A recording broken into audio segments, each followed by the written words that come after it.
Hindi lang ilaw ng tahanan, handa ring magkayod kalabaw ang mga kababaihang nakilala namin sa Cardona sa Rizal.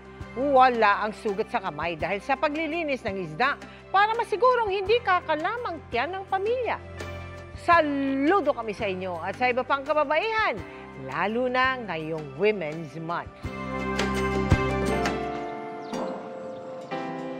Sa Cardona Municipal Fish Port sa Rizal, may mga kababaihang nakikipagsabayan sa lakas ng mga kalalakihan.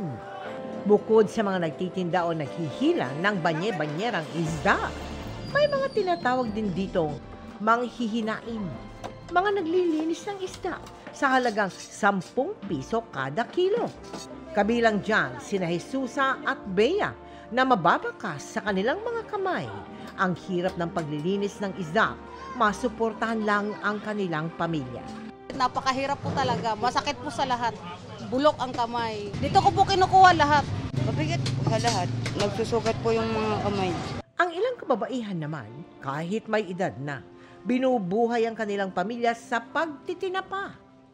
Bilang pakikiisa ng GMA Kapuso Foundation sa Women's Month, nagsagawa tayo ng libreng pap smear at breast examination para sa 120 kababaihan sa Cardona. Katuwang ang St. Servatius Healthcare Services Laboratory and Medical Clinic. Nagbigay din tayo ng hygiene kits. So yung pap smear kasi screening test siya na nakaka-detect ng abnormal cells sa cervix.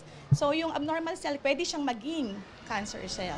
Nagkaroon din tayo ng personality development at grooming, kung saan nagturo ng daily makeup look ang sikat na makeup artist na si Bambi Fuentes.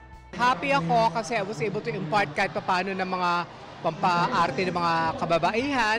Nakibahagi rin sina Sparkle artist Bianca Umali at Kapuso volunteer artist Naj Zablan.